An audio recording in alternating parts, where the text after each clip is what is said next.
Good morning, selamat pagi dari Tuk-Tuk. Jadi pemandangan pagi ini adalah Danau Toba. Halo Hali, jumpa lagi dengan Octasius, Octa Delicious. Oh, let me up with a bright smile on now. Put me in the dark, so won't get lost now. To the moonlight, eyes you, Maria right now. You look into my eyes and felt a feeling that nothing got it feel like a slim night. Hey, come on closer, now I'm waiting for you, but don't hurry also. Nah teman-teman, seperti yang kalian sudah baca di judul itu, hari ini kakak Okta adalah hari kedua di Samosir. Jadi kakak Okta mau ke mana? Nah ikutin ya satu harian ini. Tadi malam kakak Okta tuh menginap di hotel mana tuh? Tuh, kelihatan nggak? Hotel Ambaroba. Nah jadi semalam itu kakak Okta udah nggak sempat nge-vlog lagi, soalnya udah ngantuk dan capek banget. Semalam kita tinggal di yang lantai 3. Tuh, jadi di sini semuanya itu pakai tangga cukup besar, jadi bisa direservasi lewat Red Doors. Jadi pemandangannya seperti apa di sini? Hayu kita lihat. Kita berputar. Hai Kak Santi. Good morning, selamat pagi. Horas dong, horas dong. Horas Jalagabe. Horas Jalagabe. Horas. Yuk kita lihat lagi ada apa.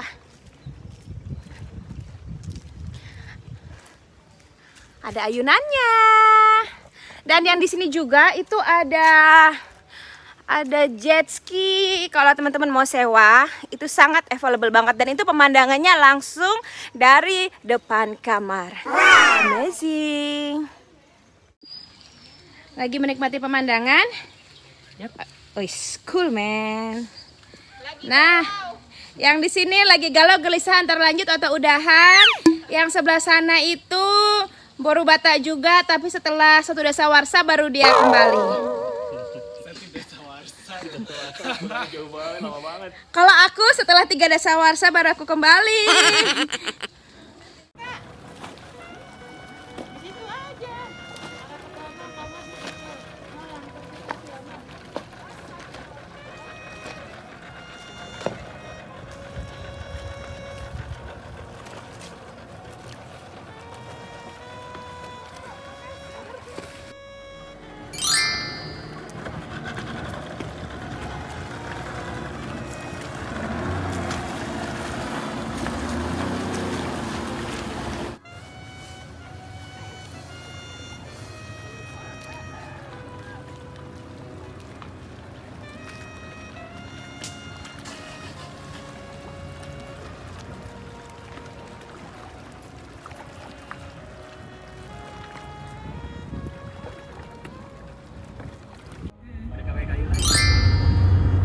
Kayu tuh ini udah susah juga barangnya.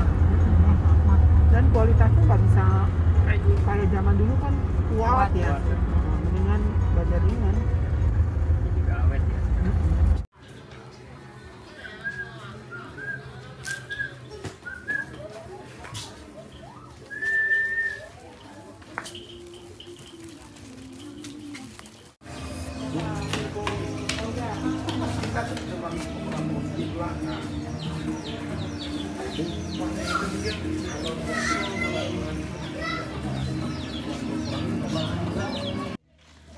Hai, dan akhirnya tadi kakak Okta belanja. Seharusnya tadi tidak ada rencana belanja, tapi kalau mampir jadinya belanja. Dan sekarang kita sudah ada di mana? Nah, sekarang kita ada di Si Gale-Gale. Jadi nanti di sini kita mau lihat boneka kayunya menari. Ini baru Cinaga dari mana? Kalijodo. Oh, baru Cinaga dari Kalijodo. Kalau yang ini baru Cinaga dari ini, Kota Galung dari Bogor. Oke, jadi sekarang kakak Okta sudah pakai sortali, ada ulosnya juga. Udah kelihatan orang Batak belum? Jadi kita mau menari dengan Si Gale-Gale. Yuk kita menari dengan Si Gale-Gale. Si Gale-Gale adalah sebuah patung kayu yang digunakan dalam pertunjukan tari saat ritual penguburan mayat suku Batak di Pulau Samosir, Sumatera Utara, teman-teman. Si Sigale-gale berasal dari kata gale, artinya lemah, lesu, lunglai. Sigale-gale cukup terkenal di kalangan para turis. Selama menari-nari, patung ini dikendalikan oleh seorang pemain dari belakang mirip boneka marionet, menggunakan tali tersembunyi yang menghubungkan bagian-bagian patung melalui podium kayu berukir tempatnya berdiri. Hal ini memungkinkan bagian lengan, kepala, dan tubuhnya digerakkan. Konon jumlah tali yang menggerakkan sigale-gale sama dengan jumlah urat yang ada di tangan manusia. Wow, lumayan banyak juga ya. Daerah asal mula munculnya sigale-gale ialah daerah Toba Holbox, Tapanuli Utara. Kemudian menyebar ke Pulau Samosir di tengah-tengah Danau Toba. Di Pulau Samosir, penduduk menyebutnya dengan sebutan Raja Manggale. Sigale-gale dipergunakan pada upacara-upacara kematian, upacara untuk orang-orang yang meninggal tanpa mempunyai anak maupun yang meninggal tanpa meninggalkan keturunan karena semua anaknya telah tiada. Upacara ini diadakan terutama apabila orang yang meninggal itu mempunyai kedudukan tinggi dalam masyarakat, seperti raja-raja dan para tokoh masyarakat. Hal itu dilakukan dengan maksud menyambung keturunan mereka kelak di alam baka. Pada masyarakat Batak Toba, apabila seseorang yang mempunyai kedudukan meninggal dunia dan ia tidak mempunyai keturunan, maka dipandang rendah dan tidak membawa kebaikan. Oleh karena itu, kekayaan yang ditinggalkannya akan dihabiskan untuk mengadakan upacara sigale-gale untuk orang yang meninggal tersebut. Orang lain tidak akan berani mengambil harta benda milik orang tersebut karena takut tertular atau meninggal seperti pemiliknya.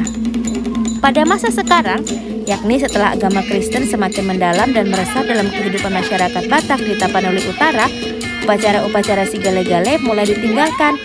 Menurut pandangan mereka, upacara ini dianggap sebagai upacara keagamaan Parbegu, suatu upacara yang didasarkan pada kepercayaan terhadap begu, roh dari orang yang sudah meninggal.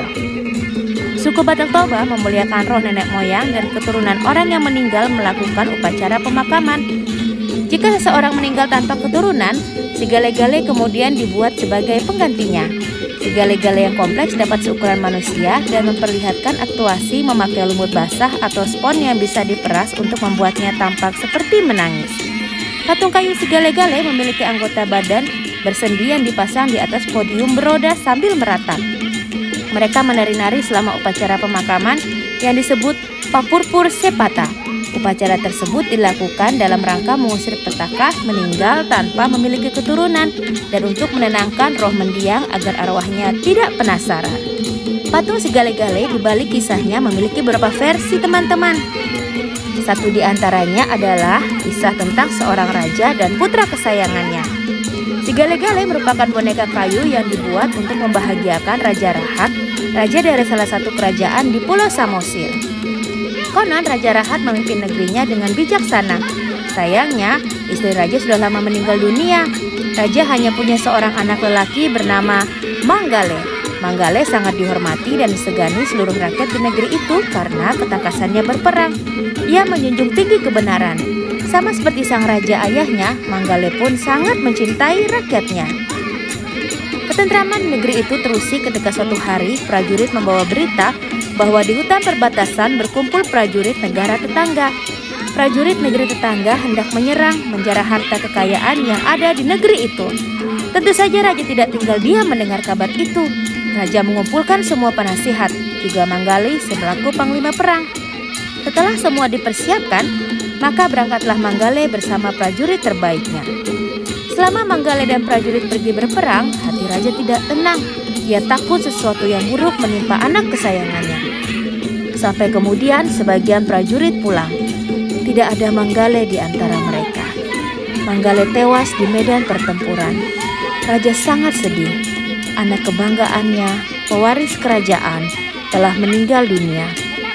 Seluruh rakyat juga sedih dan merasa kehilangan. Akhirnya raja jatuh sakit. Para penasihat raja sudah memanggil banyak datu, tetapi tidak ada yang mampu menyembuhkan raja. Seorang datu memberi saran pada penasihat kerajaan untuk membuat patung kayu yang wajahnya sangat mirip dengan wajah Manggale. Penasihat kerajaan mengikuti saran itu. Dipanggillah pemahat terbaik di kerajaan untuk mengerjakan patung itu. Pembuatan patung dilakukan jauh di dalam hutan karena Manggale tewas dalam hutan. Jadi datu meyakini roh Manggale masih berada di dalam hutan itu. Sang pemahat menggunakan kayu pohon nangka sebagai bahan karena kayu nangka sangat keras. Wajah patung itu sangat mirip dengan wajah Manggale. Kemudian Datu menggelar ritual dengan meniup sordam dan memainkan gondang sarbangunan untuk memanggil roh Manggale. Roh Manggale dimasukkan ke dalam patung yang mirip wajahnya itu. Patung itu diangkut menuju istana dengan iringan sordam dan gondang. Karena patung itu sangat mirip dengan Purta kesayangannya yang telah meninggal, kerinduan sang raja pada Manggale sedikit demi sedikit terobati. Apalagi patung itu bisa menari sendiri karena Datu sudah memasukkan roh Manggale ke dalamnya. Setiap raja rindu dengan putranya, dia akan manortor bersama patung itu. Seluruh rakyat ikut manortor setiap raja melakukannya. Kemudian raja memberi patung itu nama Sigale-gale, yang artinya si lemah lembut atau si lemah lunglai. Sayangnya, pemahat yang berhasil membuat patung yang mirip wajah Manggale meninggal dunia tidak lama setelah ia menyelesaikan patung itu. Sampai sekarang, ada kepercayaan di masyarakat Batak bahwa pembuat patung Sigale-gale harus menyerahkan jiwanya pada patung buatannya supaya patung bisa bergerak seperti hidup. Itulah sebabnya tidak banyak yang bersedia membuat patung Sigale-gale. Walaupun ada, sebuah patung akan dikerjakan beberapa orang. Ada yang memahat bagian kepala, bagian badan, atau bagian kaki. Mengenai asal-usul patung Sigale-gale, sebenarnya masih ada perdebatan di masyarakat Samosir. Ada yang mengatakan ini hanya cerita turun-temurun, tidak pernah terjadi. Namun ada satu daerah di Samosir mengklaim Sigale-gale pertama dibuat oleh Raja Gayus Rumahorbo dari desa Garoga. Keturunan Raja Gayus ini mengatakan Sigale-gale pertama dibuat pada tahun 1930. Pada tahun 1930-an, Sigale-gale pernah dimainkan oleh dalang legendaris bernama Raja Gayus Rumahorbo dari kampung Garoga, Tomok. Raja Gayus dikenal mampu membuat patung Sigale-gale yang mengeluarkan air mata dan punya kemampuan mengusapkan ulos yang disandangkan sebelumnya di bahu sang boneka kayu. Pembuatan Sigale-gale zaman sekarang ini lebih mengarah ke seni dan pertunjukan saja ya teman-teman. Kesenian patung Sigale-gale masih bisa disaksikan pertunjukannya di Tanah Batak Samosir. Jadi kalau teman-teman yang datang ke Samosir, jangan lupa datang untuk manortor bersama Sigale-gale. Kalau kamu suka video ini, jangan lupa like, comment, share di sosial media kamu, dan subscribe. Thank you for watching. Horas, horas, horas.